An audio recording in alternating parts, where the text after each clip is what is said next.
Bienvenidos nuevamente. Tuvimos un pequeño inconveniente con el audio del video, perdón, así que pedimos las disculpas correspondientes.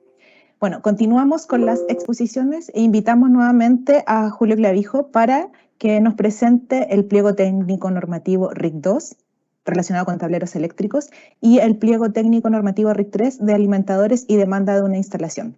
Julio, por favor. Gracias, María Isabel. Voy a subir la presentación. Espero ahora cumplir con los tiempos. Sé que tengo el desafío de presentarles media hora lo que queda, así que voy a tratar de explicar lo más importante y que nos vamos directo a los temas más relevantes de estos dos pliegos. ¿Ya? El pliego de tablero, no pasó lo mismo. Ahora sí. El pliego de tablero principalmente está relacionado con los tableros de toda instalación eléctrica de consumo y corresponde al capítulo 6 de la actual norma. Si analizamos la norma actual, el capítulo 6 ahora va a corresponder a un pliego normativo específico que va a regular los tableros.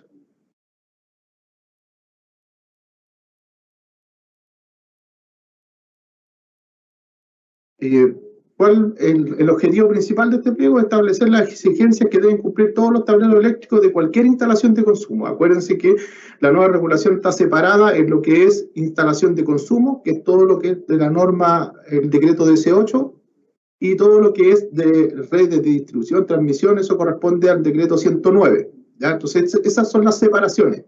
¿Ya? Todo lo que corresponde del empalme hacia adentro corresponde a esta norma, regula todos los tableros que se ubican en instalaciones de consumo y define qué es lo que es un tablero. Vamos a entender que son aquellos equipos eléctricos de una instalación que donde se concentran los dispositivos de protección y maniobra, de los cuales se puede proteger o operar toda la instalación o parte de ella. ¿Ya? Esta es la definición que se establece para los tableros. En terminología se agregan terminologías nuevas. Yo no voy a explicar, por ejemplo, lo que hoy día está en la norma actual, porque la mayoría de las cosas se conservan de la norma actual y se agregan los temas nuevos a este capítulo. Por ejemplo, se agregan lo que son los tableros eléctricos, centro de control de motores, tableros de transferencia y tableros de autogeneración.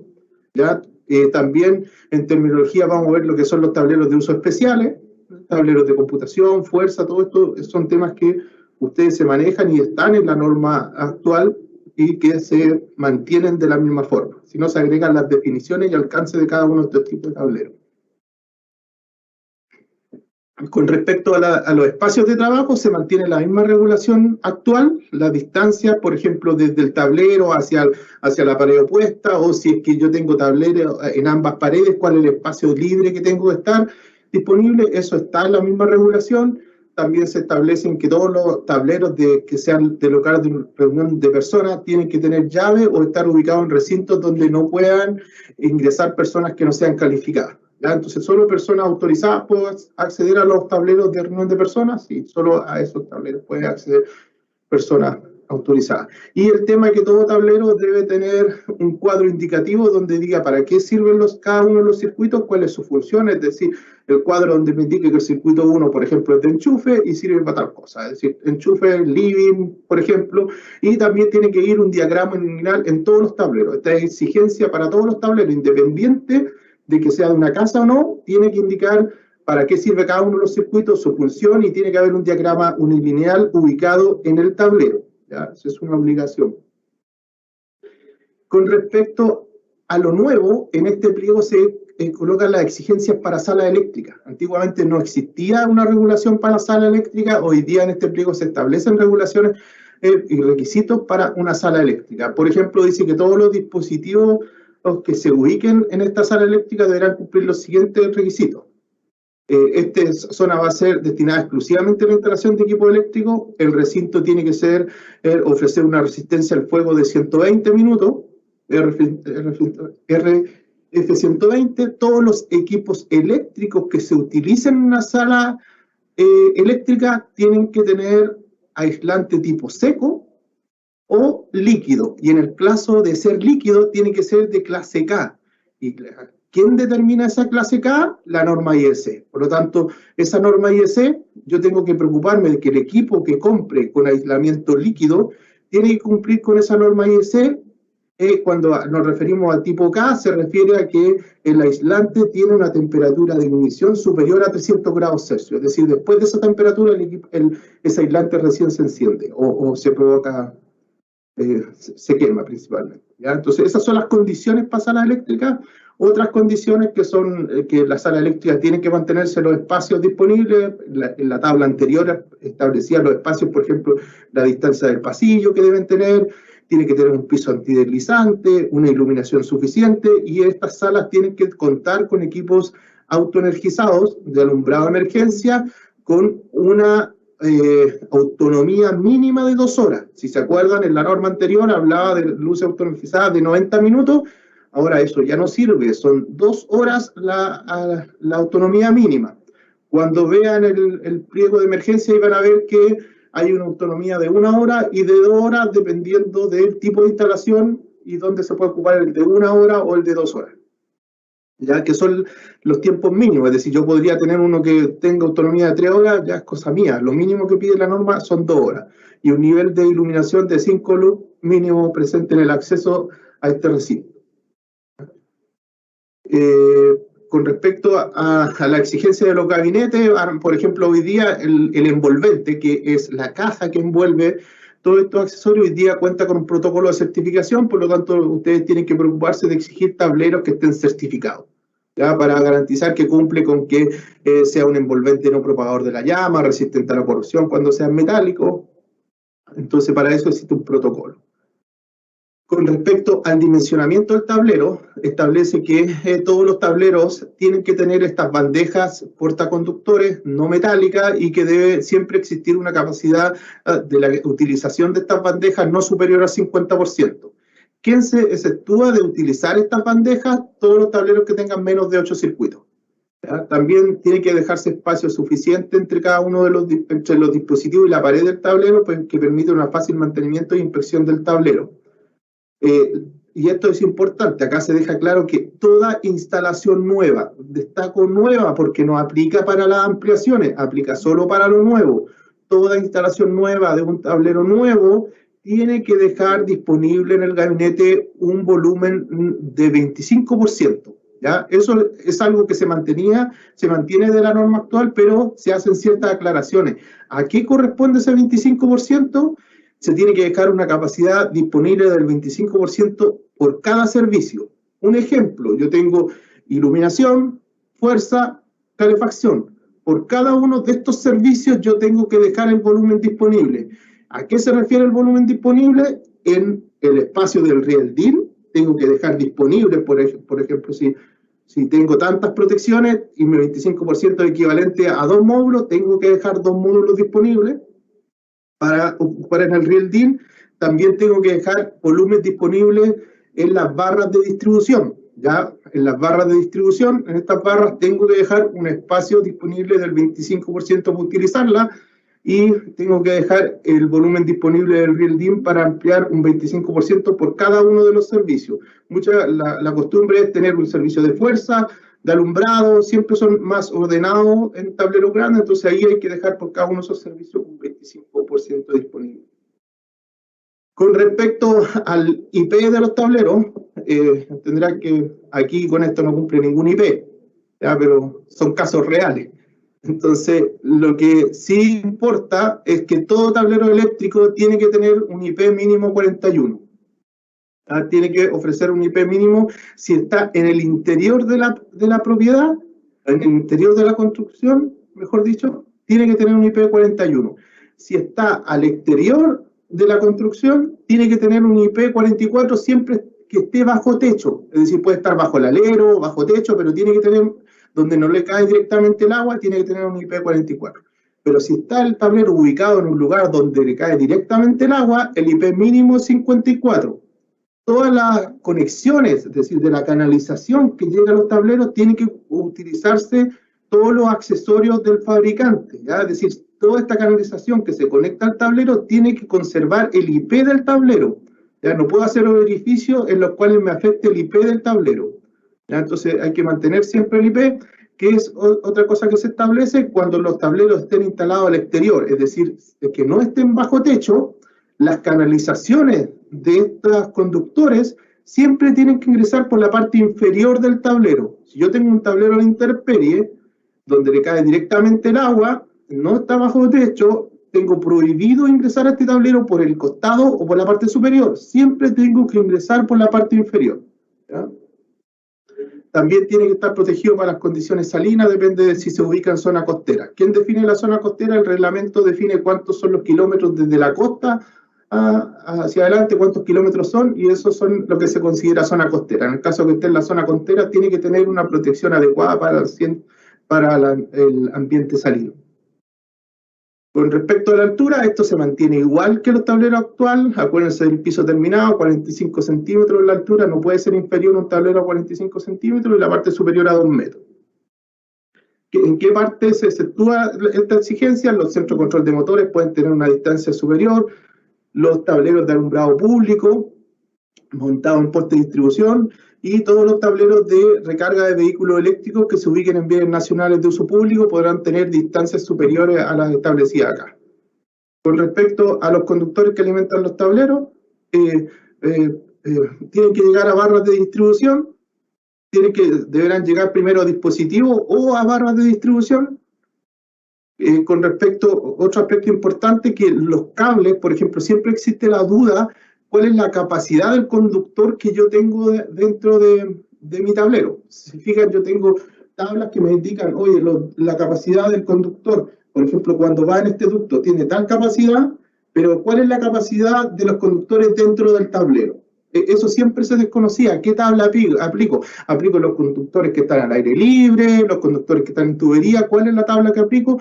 Hoy día la norma establece que para utilizar la capacidad de los conductores, determinar qué capacidad tiene el conductor que estoy utilizando, establece la tabla del pliego 4 que vamos a ver el próximo jueves, y vamos a ver cómo se determina esta capacidad de corriente, ¿ya? Y las tablas determinan, según el tipo de montaje, es la corriente que yo puedo utilizar en estos conductores. Y aparece el tipo de montaje indicado, la letra que yo tengo que seleccionar para yo saber que los conductores que voy a ocupar en mi tablero tienen tal capacidad. Eso hoy día se regula. Y los otros temas que siempre ha estado, que todas las barras de distribución tienen que estar protegidas contra contactos directos, es decir, tienen que tener esta mica que prohíbe que yo toque directamente las barras.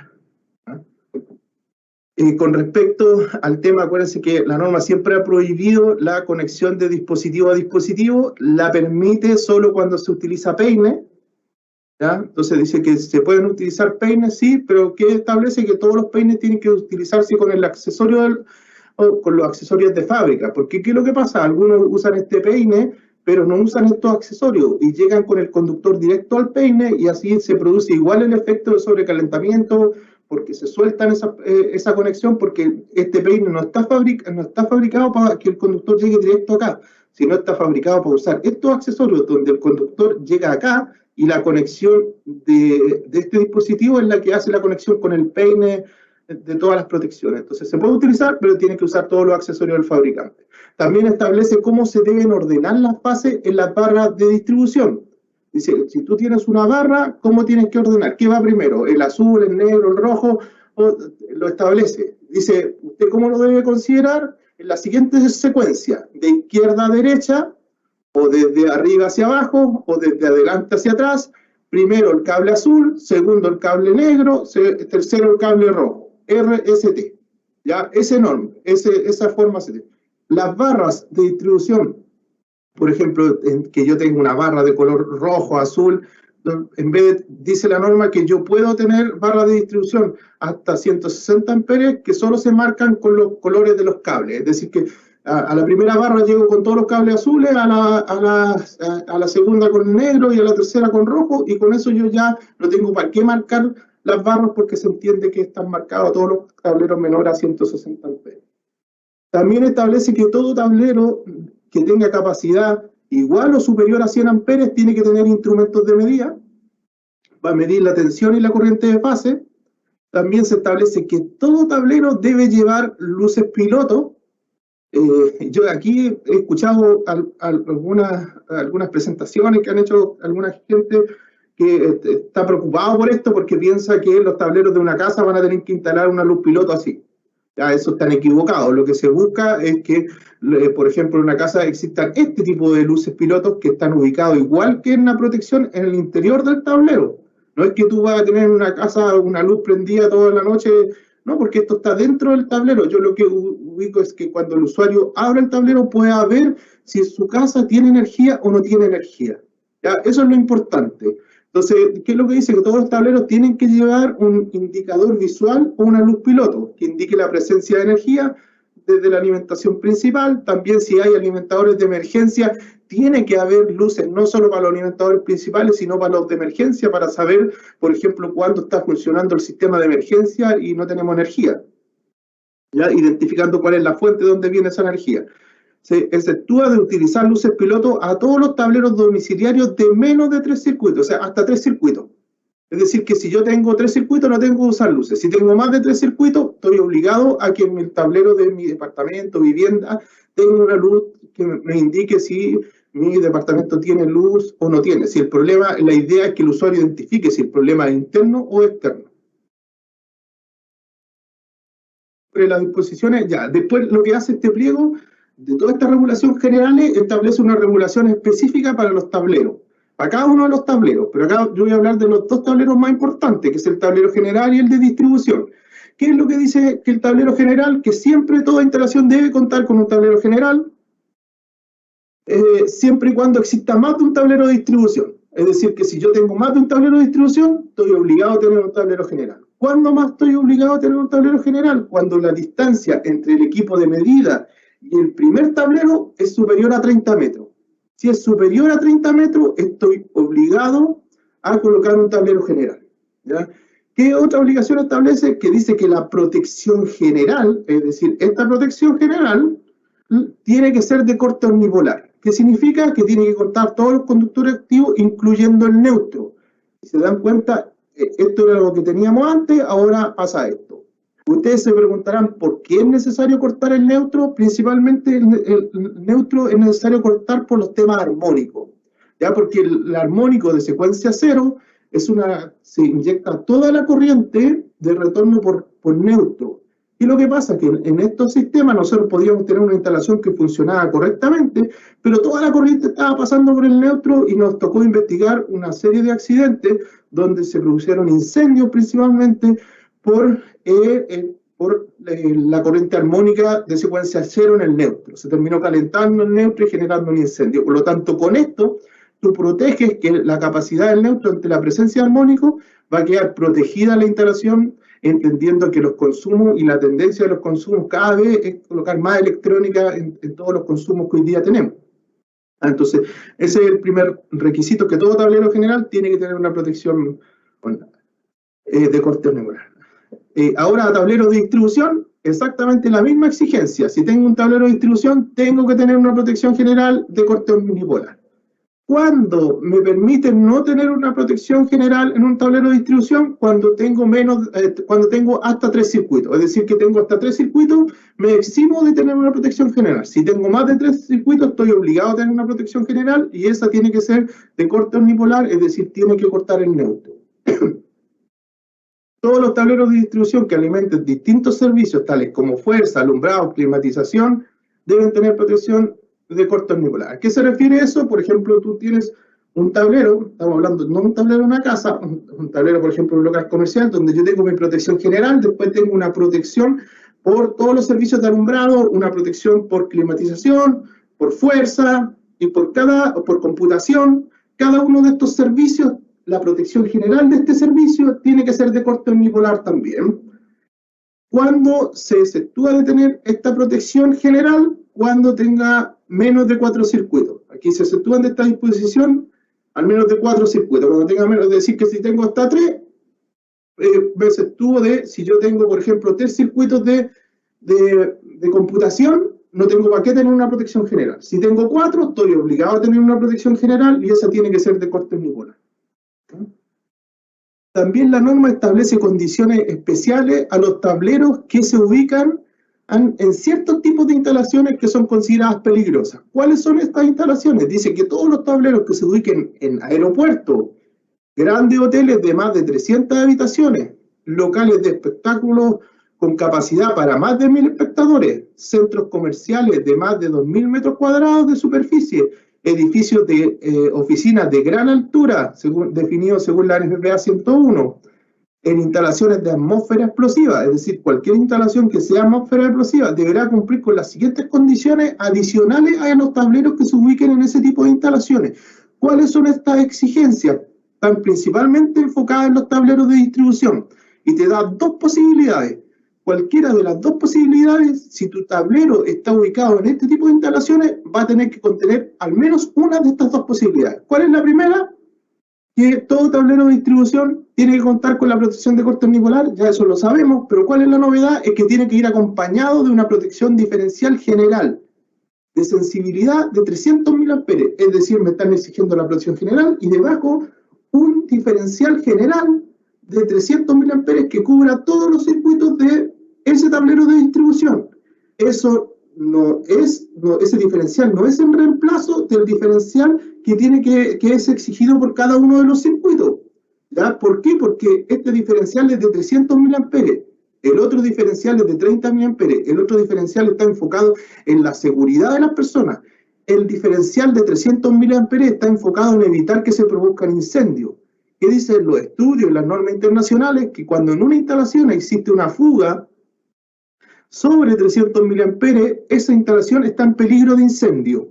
Entonces, ¿qué es lo que se trata de garantizar? Como voy a tener ese diferencial, que esa fuga nunca supere los 300.000 amperes, por lo tanto no voy a tener un posible incendio por causa eléctrica.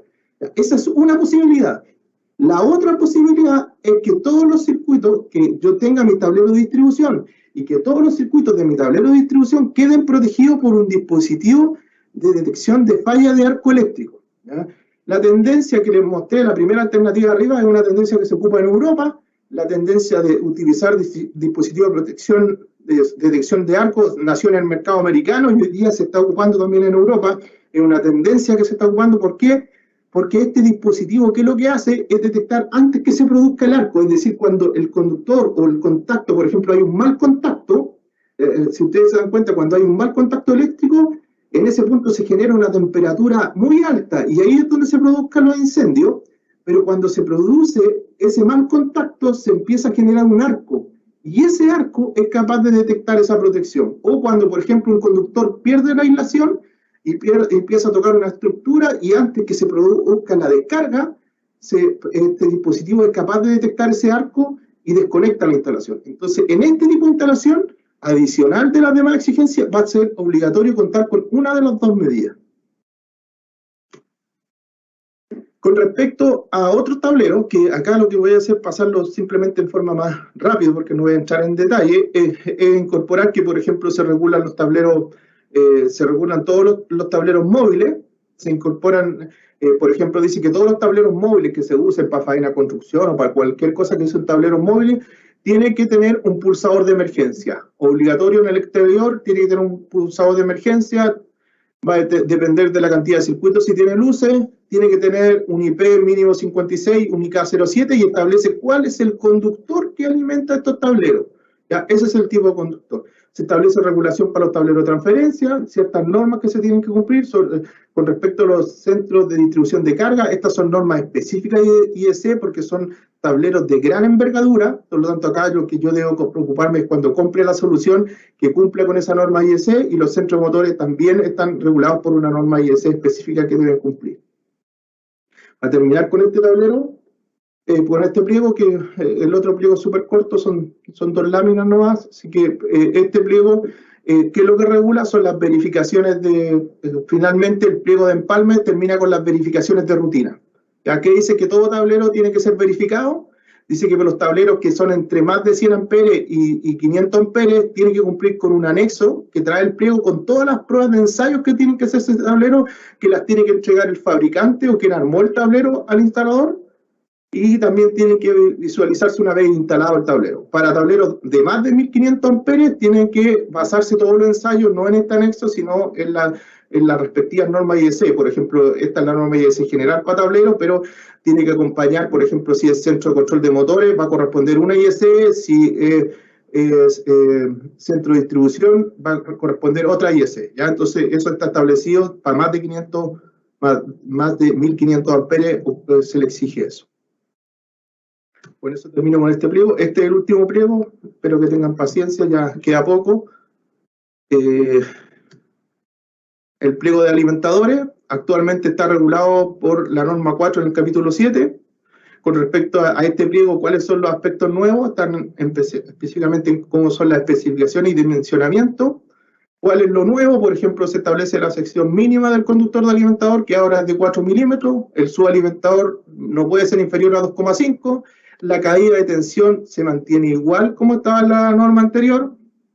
Con respecto a las verticales, pues cuando exista verticales, todas las verticales para los alimentadores, en todo edificio debe existir una vertical para alimentadores.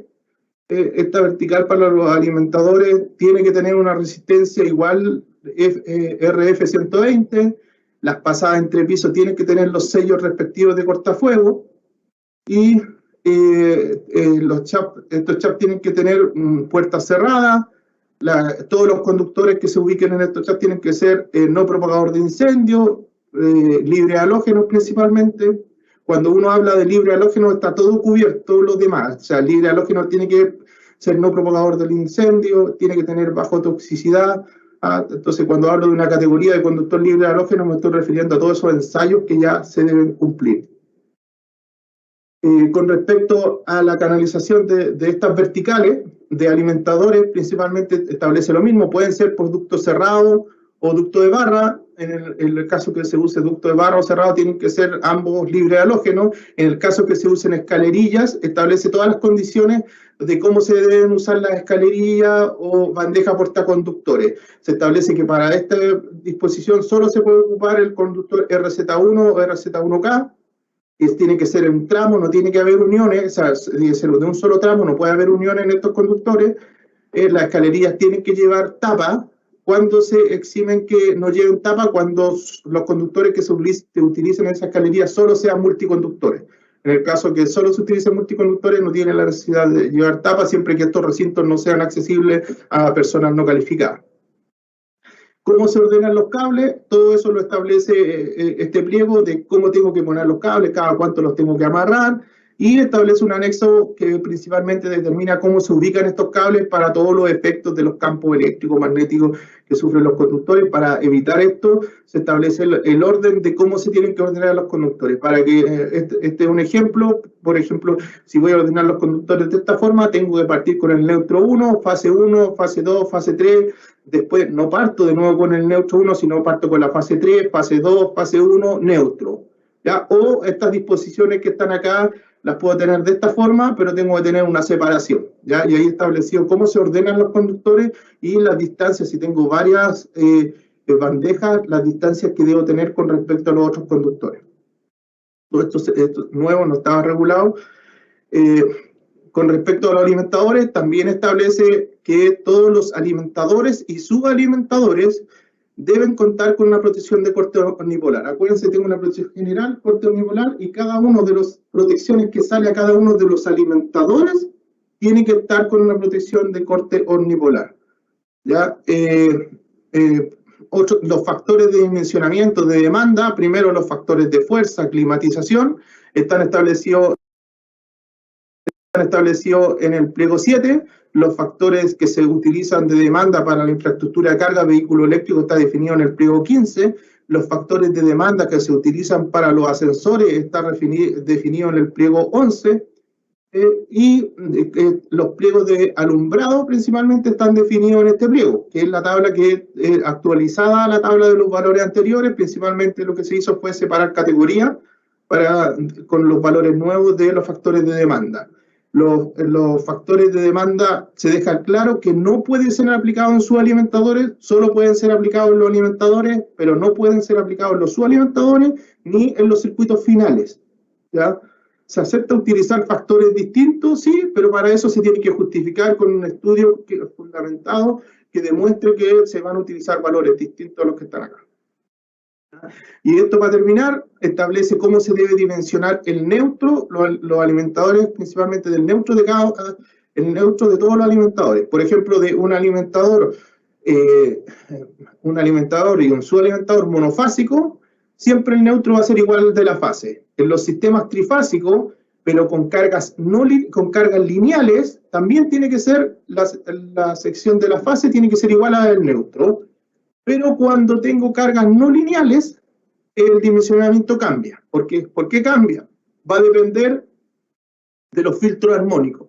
Por ejemplo, si yo tengo una instalación que tiene varios equipos o varios artefactos que generan armónicos, si yo voy a hacer, y tengo armónico en mi instalación, y voy a instalar un filtro armónico concentrado, es decir, que mi filtro va a estar cerca de mi empalme, en ese caso, el neutro que yo dimensione para esa instalación no tiene que ser superior en un 50% al conductor de fase. ¿Ya? Entonces, acuérdense, si tengo una instalación que tiene muchos armónicos y voy a instalar un filtro armónico concentrado en mi tablero general, tengo que dimensionar mi neutro un 50% mayor al de la fase.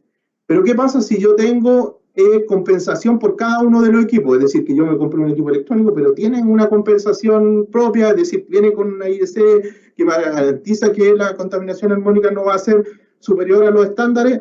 Por lo tanto, ahí, en ese caso, la sección de la fase va a ser igual a la del neutro. ¿Ya? Esos son para las cargas no lineales. Finalmente, él establece los factores de dimensionamiento, que los factores de dimensionamiento están enfocados principalmente a los subsistemas de distribución. Estos solo se pueden ocupar para los subsistemas de distribución. Con eso termino y ahora dejo a María Isabel para que pasemos a la última parte de este seminario. Les pido las disculpas por haber pasado en el tiempo programado. Gracias.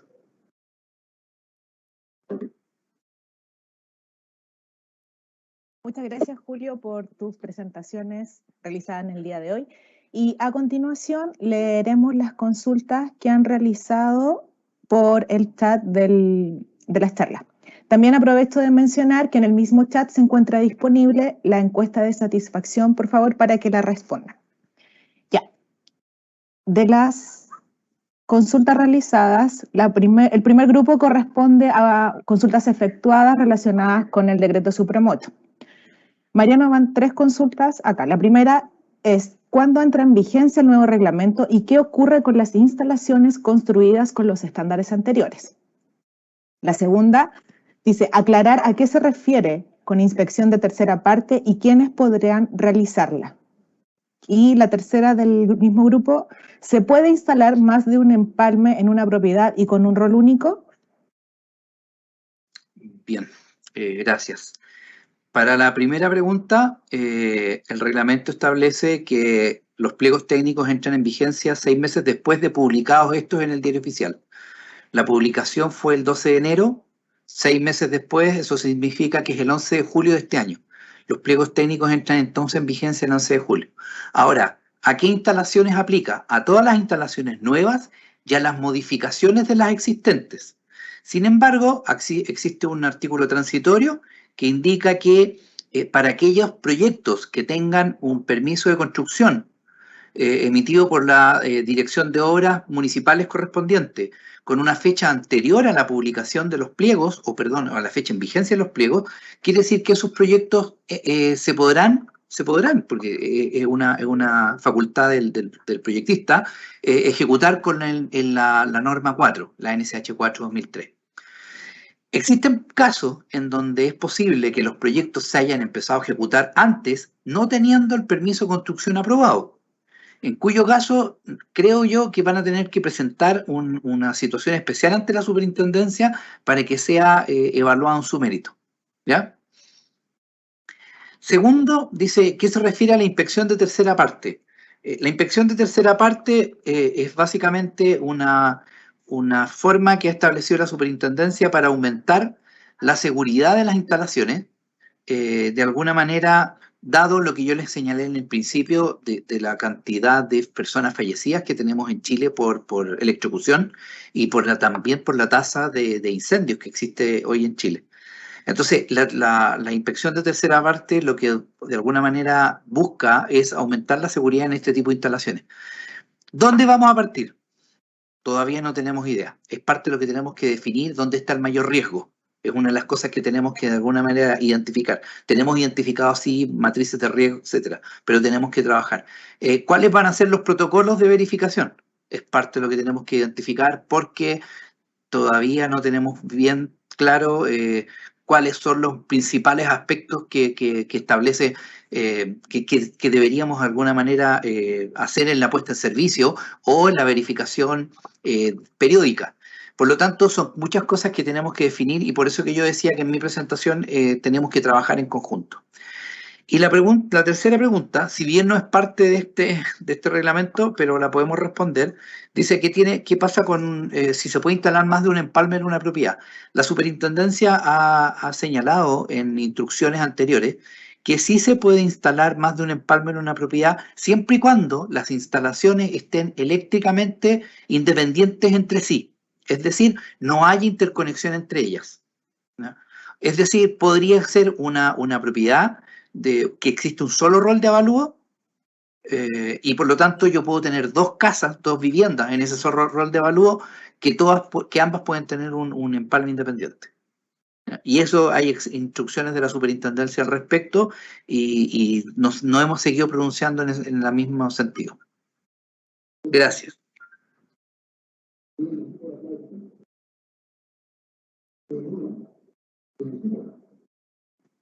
Muchas gracias, Mariano, por las respuestas. A continuación, seguiremos leyendo las consultas relacionadas con la exposición del RIC 1 de julio. La primera consulta es la siguiente. ¿Las empresas distribuidoras pueden obligar que los empalmes construidos por instaladores cumplan sus propios estándares? La segunda indica los ductos que deben dejarse disponibles para edificios, qué rol cumplen y cuáles son las exigencias que deben cumplir. Y la tercera, con la capacidad de la protección del empalme de acuerdo a potencia, ¿cómo regula la coordinación de protecciones? Julio, por favor. Ya. Mira, voy a ir de una porque tengo poco poder de retención. Así que ya, la primera estaba relacionada con ¿cuál era la primera? Se me fue. ¿Las empresas distribuidoras pueden obligar que los empalmes construidos por un instalador cumplan sus propios estándares? Déjame responder esa primero. Ya, lo que la norma establece primero es que existen normas de empalmes, pero son, como les contaba Mariano, son normas muy antiguas. Por lo tanto, la norma establece que cada empresa puede establecer su propio estándar de acuerdo a las condiciones que tiene cada una de las empresas distribuidoras, ¿ya? Ese estándar primero tiene que cumplir con la normativa, es decir, no puede transgredir la normativa actual. Ese estándar tiene que ser autorizado por la SEC puede objetar ese estándar, mientras que no existe una norma específica que regule la construcción de ese tipo de empalme. Por lo tanto, lo pueden hacer, pero la norma establece condiciones. Dice que esa norma tiene que estar publicada en la página web y debe estar disponible en todas las oficinas comerciales de la empresa distribuidora.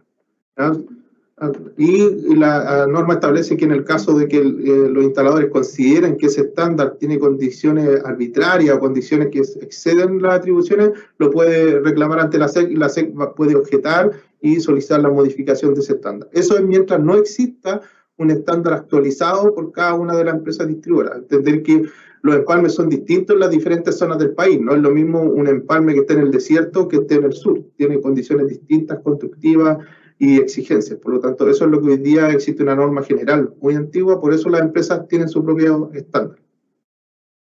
Pero no puede transgredir la norma vigente. ¿Cuál era la otra? Sí, la segunda consulta era, los ductos que deben dejarse disponibles para edificios, ¿qué rol cumplen y cuáles son las exigencias que deben cumplir? Lo primero, ¿cuál es el rol que cumple?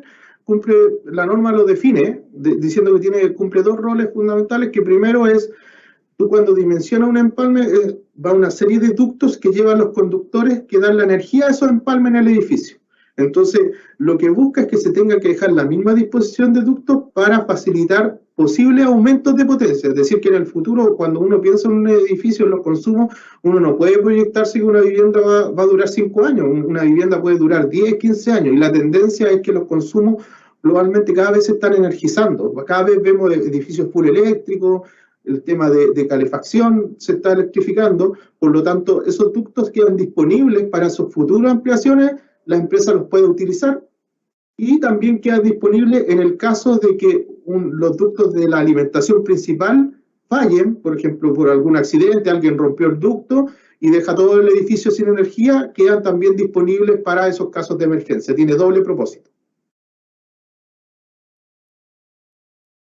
Ok, gracias, Julio. La tercera consulta es, con la capacidad de la protección del empalme, de acuerdo a la potencia, ¿cómo regulo la coordinación de protecciones? Ya, lo primero es establecer que el reglamento y las normas siempre establecieron que los empalmes iban a tener un limitador de potencia. ¿Ya? En otros países, ¿cómo ocurre esto? Es que el medidor tiene la capacidad de limitar la potencia y no tienes un automático, como en el caso en Chile. ¿Ya? Entonces hoy día lo que pasa es que la protección del automático te termina perjudicando la coordinación de las protecciones interiores. Por eso la norma establece que la protección que va dentro del empalme tiene que ser la más lenta, ¿ya? Para que el instalador, agua abajo del empalme, haga su coordinación de protecciones, porque lo que él tiene que garantizar es que las protecciones, en caso de falla de la instalación interior, operen las protecciones primero que corresponden al circuito y en última condición a su protección general, pero nunca la del empalme, ¿ya? Porque para eso están las protecciones de la instalación interior. Entonces, él tiene que hacer la coordinación. Si el instalador en su estudio de coordinación determina que el empalme requiere otra curva, él la puede exigir, ¿ya? Pero tiene que tener su estudio que respalden que él necesita otra curva. Gracias, Julio. Y ahora las consultas relacionadas con el RIC 2 y 3. La primera es la siguiente. Si se modifica una instalación, ¿se debe normalizar el tablero y el resto de la instalación? Buena pregunta. Ya, lo que pasa, ¿cuál es la filosofía que se utiliza? Es que el lugar donde tú intervienes, pues, les voy a dar un ejemplo. Tengo un tablero general, un tablero de distribución. Si yo intervengo ese tablero, automáticamente ese tablero tiene que cumplir con toda la norma y lo que va agua arriba de ese tablero, es decir, que yo tengo que preocuparme que ese alimentador, como el tablero general que tengo, el impacto de esta nueva instalación no va a tener impacto en la seguridad en todo este tipo de instalación. Por lo tanto, si yo tengo una ampliación que me conecto en el último tablero, tengo que preocuparme todo agua arriba de que esa nueva ampliación no genere impacto en esa instalación. Y efectivamente, en ese tablero tengo que cumplir con la norma, ¿ya? Y en el tablero de agua arriba voy a tener que cumplir la norma. ¿Qué pasa si ahora yo me conecto directamente al tablero general? Voy a tener que cumplir solo en ese tablero y no en los otros demás tableros donde se conecta mi instalación. Entonces ahí les doy un dato para que sepan dónde van a conectar esa carga nueva. Si la conectan en el último tablero, van a tener que preocuparse de todos los tableros. Entonces eso es porque usted interviene en la instalación y todo lo que interviene, todo el impacto que tiene, se tiene que verificar. Gracias, Julio. Y la última consulta y final en honor al tiempo relacionada con este chat a las que han ingresado. ¿Cómo se dimensionan los conductores ante cargas armónicas? Primero, la norma establece que, establece cómo se dimensiona el neutro con respecto a las cargas armónicas, ¿ya? Yo tengo hoy día, la norma establece que si tú tienes cargas no lineales, tú vas a tener dos tipos de filtros, ¿ya? La norma, lo primero que parte en la base que toda instalación tiene que cumplir con las normas exigentes. Entonces, hoy día tenemos una norma de distribución que define cuáles son los límites armónicos, ¿ya? Por lo tanto, los usuarios tienen que cumplir con ese límite armónico que establece la norma de distribución. Cuando yo tengo una instalación que genera armónicos sobre esos límites, voy a tener que implementar filtros. Los filtros pueden ser centralizados o los filtros pueden ser concentrados. En el caso que sean distribuidos, dice que tiene que ser la sección de la fase igual a la del neutro. En el caso que sean concentrados, te dice que el neutro tiene que ser aumentado un 50% más. Eso lo define el pliego.